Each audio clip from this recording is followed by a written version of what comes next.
ABC நேயர்களுக்கு வணக்கம். நாம் தமிழர் கட்சி, தமிழக வெற்றி கழகம் ஆகிய இரண்டு கட்சிகளுக்கும் கூட்டணி அமையுமா? கூட்டணிக்கான சாத்தியக்கூறுகள் உள்ளதா? என்ன நிலைமை அப்படின்றத இந்த காணொலியில நம்ம பார்க்கலாம். நாம் தமிழர் கட்சி அது 2009 இருந்து அந்த கட்சி தொடர்ந்து வந்துட்டு இருக்குது. எப்போதுமே தமிழ்நாட்டில் ஒரு அலை இருக்கும். அதிமுக, திமுக போன்ற கட்சிகளை பிடிக்காதவர்கள் எப்போதுமே ஒரு குரூப் வெளியில இருக்கும், ஒரு ஓட் பேங்க் இருக்கு. அவங்க வெறித்தனமா, அதாவது என்ன அப்படின்னு சொல்லி கேட்டீங்கன்னா, நோட்டாவை போட்டு போடுறவங்க இருந்து ஒரு டீம் எப்போதுமே இருக்கும். அதனுடைய வளர்ச்சியினுடைய ஒரு பகுதி தான் நாம் தமிழர் கட்சி. நாம் தமிழர் கட்சி எப்போதுமே எல்லாத்தையும் குறை சொல்லிட்டு இருப்பாங்க. இப்ப காலை உணவு திட்டம் அப்படின்னு ஒரு திட்டத்தை அப்படி கொண்டுட்டு வராங்க அப்படின்னு சொல்லி கேட்டீங்கன்னா அதை குறை சொல்லணும். இப்ப எவன் ஒண்ணுகிட்ட சாப்பாடு கேட்டான், நான் கேட்டேனா அப்படின்னா அந்த குறைந்தபட்சம் அறிவு இருக்குல்ல, அந்த மாதிரியான அது குறுகிய மனநிலை, அதாவது வக்கர புத்தின்னு சொல்லுவாங்க. ஒருத்தவன் வயிறார சாப்பிட்டான்னு வச்சுக்க, அதை கூட பாராட்டுறதுக்கு மனம் இல்லாத ஒரு வக்கரத்தனமான புத்தி உள்ள தலைமை கொண்ட கட்சி. அந்த தொண்டர்கள் அப்படி இருப்பாங்க அப்படின்னு நம்ம சொல்லுவாங்க. அந்த மாதிரி எதையுமே குறை சொல்லிட்டு இருக்காது. ஆனா ஒரு சாஃப்ட் கார்னர், அதாவது பாத்தீங்கன்னா அதிமுக மீது நாம் தமிழர் கட்சிக்கு அதனுடைய தலைமை ஒருங்கிணைப்பாளர் சீமானுக்கு ஒரு சாஃப்ட் கார்னர் இருக்கும். ஜெயலலிதாவுக்கு ஆதரவாகவே பிரச்சாரம் பண்ணாங்க. அதாவது இலை மலர்ந்தால் ஈழம் மலரும் அப்படின்னு சொல்லிட்டு ஒரு வார்த்தையெல்லாம் பயன்படுத்தி ஒரு பெரிய பிரச்சாரம்லாம் கட்டமைச்சு அதிமுகவுக்கு வாக்கு சேகரித்தவர் தான் சீமான். இப்ப சீமானுடைய வளர்ச்சி அப்படின்றது ஸ்டெப் பை ஸ்டெப்பா இன்னைக்கு 8% ஓட் பேங்க் அவர் கையில வச்சிருக்காரு. இப்ப சமீப காலமா அந்த கட்சியினுடைய செயல்பாடு, திட்டம் அப்படிலாம் எதுவுமே அவங்க பத்தி பேசுறது கிடையாது. இந்த கட்சியினுடைய கொள்கை என்ன? பேசிக்கா தமிழ் தேசியம் பேசுவது. அப்ப தமிழ் தேசியம் ஆதரவாளர், தமிழ் தேசியம் அமைக்கணும், அதாவது தமிழர்களுக்கான ஒரு நிலப்பரப்பை அந்த தமிழ் தேசியமா கட்டமைக்கணும் அப்படின்றது அந்த கட்சியினுடைய கொள்கை. அந்த தமிழ் தேசியமா கட்டமைக்கக்கூடியவங்க இந்திய நாடாளுமன்ற தேர்தலில் ஏன் போட்டியிடணும்? எதுக்காக போட்டியிடணும்? அப்ப இந்திய தேர்தல் ஆணையம் இந்திய சட்டத்திட்டங்களுக்கு உட்பட்டு நீங்க இந்திய நாடாளுமன்ற தேர்தலில் போட்டிட்டீங்க அப்படின்னு சொல்லி கேட்டீங்கன்னா நீங்க எப்படி தமிழ் தேசியத்தை கேட்க முடியும்? இப்ப ஏங்க தமிழ் தேசியத்தை நீங்க கேட்க மாட்டேங்கிறீங்க அப்படின்னு சொல்லி கேட்டேன். இதுவரை தமிழ் தேசியத்தை கேட்டவங்க அத்தனை பேருமே ஃபெயிலியர் ஆயிட்டாங்க, நீங்க வேணா தமிழ் தேசியத்தை கேட்டு பாருங்க அப்படின்னு சொல்லி கேட்டா, இந்திய நாடியே என் தமிழ் தேசியத்தில் அடங்குது, அதனால நான் போய் தனியா பிரிச்சுலாம் தமிழ் தேசியம் கேட்க மாட்டேன், நான் தேங்காய பொறுக்கிற ஆள் கிடையாது, நான் தேங்காவே என்னதுன்னு சொல்லக்கூடிய ஆளு அப்படின்னா, நீங்க தமிழ்நாட்டை தாண்டி வேற எங்கேயுமே அரசியல் பண்ண மாட்டேங்கிறீங்களே, ஏன்? அது மகாராஷ்டிரா மாநிலத்தில் இப்ப தேர்தல் நடக்க போகுது. அந்த தேர்தலில் உங்க வேட்பாளர்கள் எத்தனை பேர் போட்டிடுறாங்க? இந்தியாவே தமிழ் தேசியத்தில் அடங்குது அப்படின்னு சொல்லி சொல்றீங்க. என்னுடைய பாட்டன் முப்பாட்டன் எல்லாமே இந்தியாவே ஆண்ட பரம்பரைகள் அப்படின்னு சொல்றீங்கல்ல, ரொம்ப சந்தோஷம் தான், ஒரு விதத்துல ஏத்துக்கலாம். ஆனா நீங்க பேசுறதுல எவ்வளவு பெரிய முரண்பாடு இருக்குது. நாம் தமிழர் கட்சிக்கான ஒரு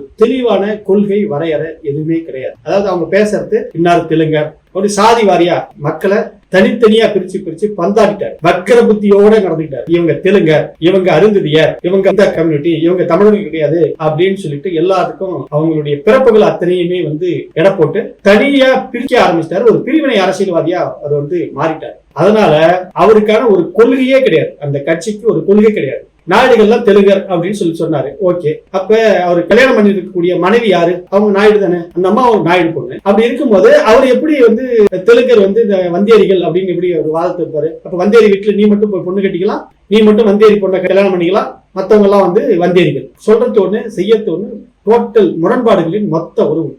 நாம் தமிழர் கட்சிக்குன்னு ஒரு தனியா ஒரு வரையறை, ஒரு கொள்கை, திட்டம் எதுவுமே கிடையாது. தமிழ்நாட்டுல ஒரு தெளிவான கொள்கை இல்லாத ஒரு கட்சி எது அப்படின்னு சொல்லி கேட்டீங்கன்னா நாம் தமிழர் கட்சி மட்டும்தான். அவர்களுடைய நோக்கம் திராவிடத்தை எதிர்ப்பது. அப்ப திராவிடம்னா என்ன ஒரு கேள்வி. அதாவது திராவிடம்ன்றது என்னன்னு கேட்டீங்கன்னா, நீ எந்த மாநிலத்தை சேர்ந்தவனா கூட இருக்கு, சாதிய சமத்துவத்தை, சாதிய எதிர்க்கக்கூடிய அத்தனை பேருமே திராவிடத்தை சேர்ந்தவன் தான். சமத்துவத்தை விரும்புகிறவன் அத்தனை பேருமே திராவிடத்தை சேர்ந்தவன் தான். நீ அமெரிக்கனா கூட இருக்கு, நீ ரஷ்யனா கூட இருக்கு, நீ என்ன நாட்டை சேர்ந்தவனா கூட இருக்கு. சாதிய எவன் ஒருவன் எதிர்க்கிறானோ, சமதர்மத்தை எவன் ஒருவன் ஆதரிக்கிறானோ, அவன் அத்தனை பேரும் திராவிடம் தான் நாங்க குறிப்பிடுறது. அதான் திராவிடம். திராவிடன்றது வேற ஒண்ணும் கிடையாது. இப்படி திராவிடத்துக்கான ஒரு கொள்கை வரையறை, பெரியாரு, அண்ணா, கலைஞர் அப்படின்னு சொல்லிட்டு ஒரு நீண்ட பாரம்பரியம், அதனுடைய வரலாறுகள் நாங்க உருவாக்கி வச்சிருக்கிறோம். ஆனா தமிழ் தேசியம் அப்படின்னு பேசக்கூடிய அந்த நாம் தமிழர் கட்சிக்கான ஒரு தெளிவான ஒரு கொள்கை, இந்த ஸ்டாண்ட்ல நாங்க நிக்கிறோம், தான் எங்களுடைய கொள்கை நிலைப்பாடு அப்படின்ற சுத்தமா அதுகிட்ட கிடையாது. அதுக்கு அடுத்தது அவர்களுடைய நிலைப்பாடு கொஞ்சம் கொஞ்சமா வந்து அவங்க கட்சிக்குள்ளேயே ஒரு ஆடியோ வெளியீடு தொடர்ந்து வந்துட்டு இருக்கு. ஆடியோ பதிவு போட்டு கட்சி தலைவரையே பேசுறத கட்சி அடுத்த கட்ட தலைவர்கள் வந்து பதிவு செய்து அதை வெளியிடுறது அப்படின்னு சொல்லிட்டு ஒரு தொடர்ந்து நிலைப்பாடு இருக்கு. அதனால அவர்களுக்கான ஒரு இமேஜ் மக்கள் மத்தியில போய் சேரக்கூடிய அந்த இமேஜ் நாளுக்கு நாள் குறைந்து கொண்டே வந்தது. அதுக்கு அடுத்தது அவர்கள் இந்த பெண்கள் தொடர்பான ஒரு தெளிவான பார்வை இல்லை அவங்கள்ட்ட. பெண்கள் எல்லாமே வந்து இப்ப காளியம்மா கூட இருக்காங்க அந்த கட்சியிலே, ஒரு நல்ல பேசக்கூடிய ஒரு சித்தாந்த ரீதியா விவாதிக்கக்கூடிய ஒரு பெண் அப்படின்னு சொல்லி கேட்டா அது காளியம்மாளை சொல்லலாம். அந்த காளியம்மாலேயே வந்து ஒரு பிசுறு அதை தட்டி விட்டணும்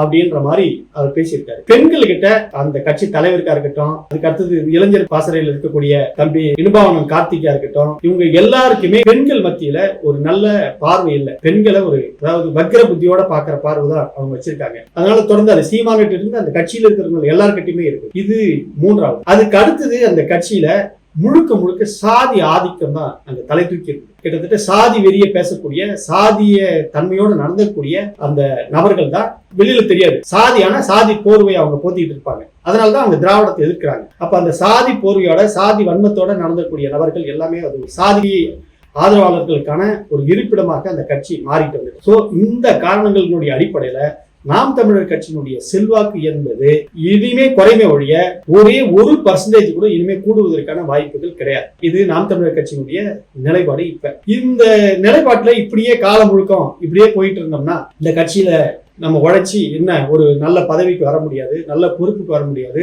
சமுதாயத்துக்கு நாமன்னு ஒரு எந்த விதமான வேலையும் செய்ய முடியல அப்படின்னு சொல்லி பதைக்கிற துடிக்கிற இளைஞர்கள் அங்க ஏராளமானவர்கள் இருக்காங்க. அவங்க எல்லாமே இன்னைக்கு என்னவா இருக்கிறாங்க அப்படின்னு சொல்லி கேட்டீங்கன்னா, நடிகர் விஜய் ஆரம்பிச்சிருக்கக்கூடிய அந்த கட்சிக்கு போக்குவதற்கான ஒரு தயார் நிலையில இருக்கிறாங்க அப்படின்னு நம்மளால இப்ப பார்க்க முடியுது. நடிகர் விஜய் கிட்டத்தட்ட ஓரளவு மக்கள் செல்வாக்கு, இளைஞர்கள் செல்வாக்கு உள்ள ஒரு நபர்.